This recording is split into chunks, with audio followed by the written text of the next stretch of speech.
Welcome to this month's exercise of the month. This month it's January. We're going to talk about a few little tips and tricks for motivation. So I'm not going to show you any exercises today because it's January. No one wants to be doing exercise really, so anything I can do to make you want to or help you trick your body into wanting to is a good advantage. We're running our classes. There are plenty of offers around at the moment with gyms, with running clubs, with all sorts of sports and activities to try and get you going.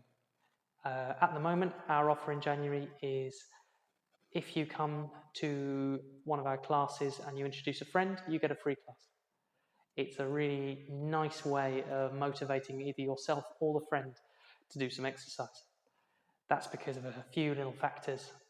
So the things we're looking at most are investment. So if you pay for or you invest your time into an activity, then you're more likely to be motivated to continue doing so, and you will get more out of it. So paying for a gym membership, you're much more likely to go to the gym than if you've got one at the end of your garden and it's sitting there neglected, or that exercise bike that's being used as a clothes source. Free exercise, while it's brilliant, you have to be much more motivated and perhaps use some of the later tips and tricks I'm going to talk about to get yourself into doing it. Now, January works as well very heavily on guilt. Most of us are guilty about the excesses of the season we've just gone through.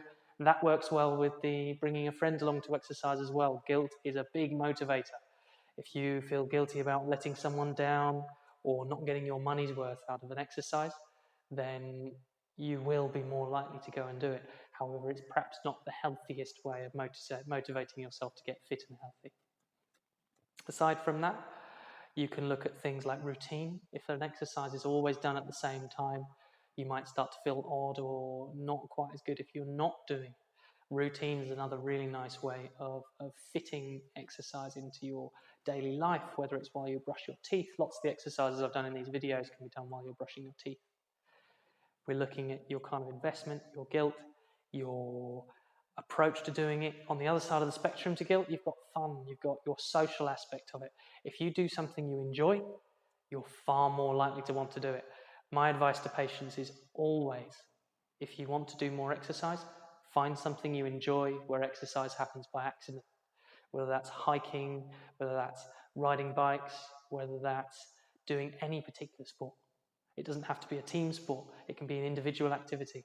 But anything you enjoy, you're far more likely to go and do. Now, there are some downsides to that. If you're doing it for a social aspect, perhaps if you're going out riding on mountain bikes with your friends, you might end up in the pub afterwards. You might be a little bit less calorie neutral with that. You might end up actually being worse off than if you'd done the exercise at all, but there are other benefits to that as well. So you can justify it perhaps sometimes. If it gets you in the routine of doing exercise, it's very, very important to try and use all the tools you've got to get you doing that. There are a few things to think about. Hopefully they help with your January's, New Year's resolutions and things like that. All of our chiropractors will be able to help talk to you about motivation. All of our instructors will be able to help talk to you about motivation and little exercises and things that you can perhaps do at home to help boost that fitness or reduce the risk of injury while you're doing your January, New Year's resolutions and throughout the rest of the year, hopefully. But good luck to everyone with that. Any questions about it, do get in touch. Thank you very much.